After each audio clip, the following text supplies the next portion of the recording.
GDP growth is every country's most talked about macroeconomic indicator. Where is Nigeria's GDP headed and what does this mean for the country? Good morning. It's another power-packed episode of Business Week. Couldn't keep up with global economic and business headlines during the week. Don't worry, we've got you covered. Over the next hour, I'll be reviewing all the top business and economic stories that made headlines in the past week. I'm Rolake Akinkugbe-Filani.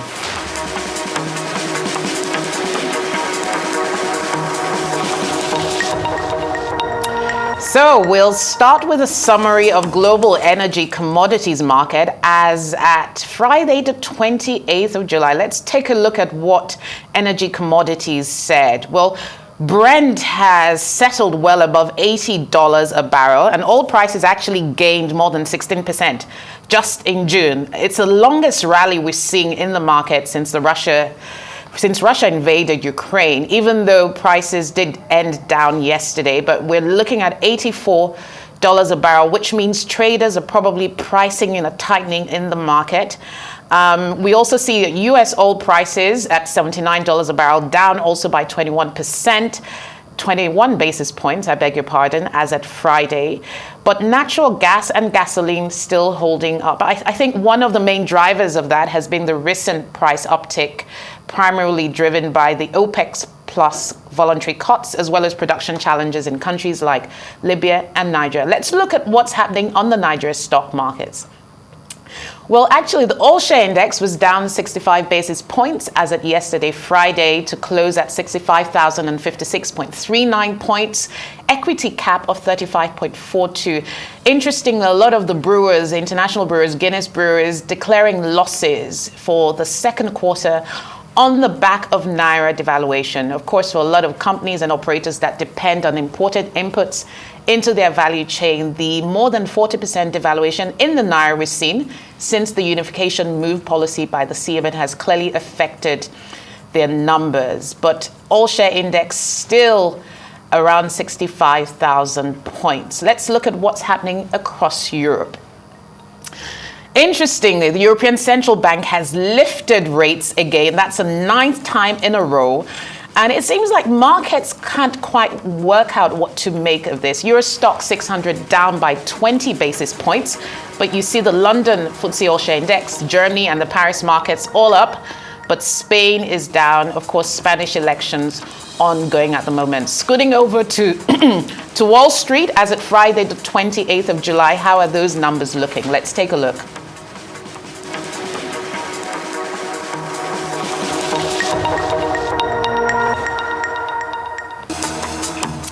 Okay, so here are my top business picks of the week. First, Nigeria Central Bank lifts ban on several investment and fintech platforms online. This is a big one, actually. Good news for these companies because the CBN had given instructions to banks to freeze those accounts and not allow any debits on those accounts about a year ago. So the post-note debit instructions essentially mean that you can't get any outflows from the accounts. Of course, you can receive inflows. Interestingly, many of those fintech and investment companies had been licensed by SEC as part of their operations, but the CBN had issued those instructions about a year ago. So good news for these companies like Bamboo and others that have that ban lifted. Second top pick for me this week is Swiss lender. Credit Suisse was fined £388 million, actually, by US and British regulators. If you recall, it posted a $5.5 billion trading loss as a result of activities, its prime brokerage activities for a family office called Achegos Capital. There were several other prime brokers who posted trading losses, but obviously Credit Suisse, the biggest of those losses. It was one of the big drivers of its collapse last year. Of course, it was rescued by its rival in a government-backed deal. UBS did rescue that business. Interesting fine there from US and UK regulators. The Fed is my third story. It has raised interest rates by 25 bips to 5.5. That's a 22-year high. But of course, not just the Fed doing that move. And the Fed is still concerned about inflation, but it says that the next round of policy considerations may see a pause on rates if inflation comes down enough. And of course, the central bank in the US must strike a delicate balance. If rates go up too high, there are fears now amongst analysts of an impending recession in the US, but we'll see how that pans out. What else do we have? Global energy giants Shell and Total Energies profits fall as oil wanes. Of course, we're seeing that oil prices have been lower compared to previous years on the back of some of the global demand slump we've seen. But the impact of Russia's war in Ukraine on energy markets has also somewhat waned. Shell reported adjusted earnings as well, so did Total. Adjusted income dropped for both companies by 56% and 49% for Q2 respectively. I think that marked an 18-month-long streak of bumper profits for the oil and gas sector, but demand still resilient overall. In the telecom sector, Airtel Africa has recorded a loss in Q1 of $151 million as finance costs due to high rates and Naira devaluation bite. Of course, Airtel is a London-listed telco company. It made a $170 million net loss in the 3 months ending in June after FX losses of more than $470 million due to Naira devaluation. And finally, in my top picks today, European refiners are under pressure by, guess what? Because of a slump in demand from West Africa. Gasoline imports have fallen by 56%, primarily driven by the slump in demand from Nigeria, the biggest market, of course, in the ECOWAS region.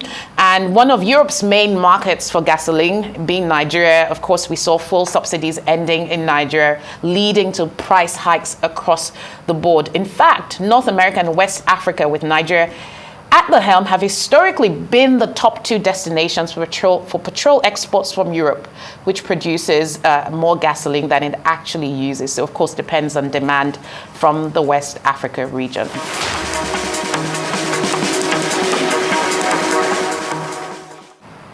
Well, let's look at what's happening elsewhere around the world. Elon Musk, Twitter CEO, has said he plans to revamp Twitter's branding and ditch its iconic bird logo, posting on the social media platform that, and I quote, "Soon we shall bid adieu to the Twitter brand bird and gradually all the birds." Musk has already made significant changes to Twitter since he bought the company last year, changing its name to X Corporation in filings as part of his plans to create an everything app under the brand X. Well, if all that went over the top of your head, don't fret. My guest analyst later joins me on the show to dissect the story a bit more. In other news, US oil giant Chevron says Mike Wirth will remain Chevron's chief executive for the foreseeable future after waiving a mandatory retirement age of 65 as it seeks to ensure continuity during a volatile period for the oil and gas industry.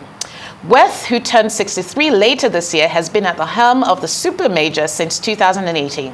The company announced the decision to scrap the retirement age as it posted profits of $6 billion for the second quarter, down slightly from the previous quarter, but ahead of Wall Street estimates.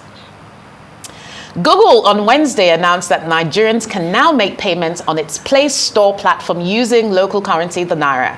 This followed its partnership with Verve, the largest domestic card scheme in Africa, and it's seeking to make digital transactions on Google Play Store easier and more accessible for Nigerians. Google stated that Nigerians can use their Verve cards to make purchases on the Play Store app, strengthening the digital ecosystem in Nigeria. And it's come at a time that banks in the country are struggling to meet forex demands for their customers to make international payments. So the announcement comes as a relief for Nigerians who buy apps from the Google Store.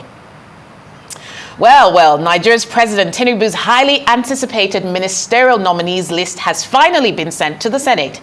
It ends weeks of speculation about the caliber and capability of the people that will make up the president's cabinet. Although the Constitution makes provision for a minimum of 36 ministers, only 28 names made it to the list. A second list is, of course, expected. On this first list, no states or portfolios were attached. Still in Nigeria, the labor unions have confirmed that they will go ahead with planned protests next week. despite a meeting with the Presidential Council on subsidy removal. The primary focus of the meeting was to minimize the impact of the subsidy removal, which comes amid the labor union's announcement of planned protests, set to begin on Wednesday next week. The government council spokesman lauded the meeting as a productive one. However, labor union representatives clarified that the meeting did not pertain to the second hike in petrol prices, specifically the increase to 617 naira per litre in parts of the country. The unions also affirmed their dedication to proceed with the planned protests as previously announced. Huawei Technologies aims to restart making cutting-edge mobile chips as early as this year, even as the US and its allies further restrict China's access to key tools and tech used to churn out semiconductors. Huawei, a one-time smartphone powerhouse, is working with top Chinese chip maker Semiconductor Manufacturing International to put its in-house designed 5G mobile chipset into mass production in the coming months. That's according to two people with knowledge of the matter who told Nikkei Asia this news.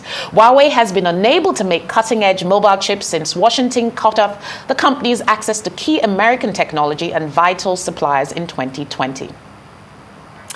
Joe Lewis, a British billionaire who has been accused of insider trading, has turned himself into U.S. authorities.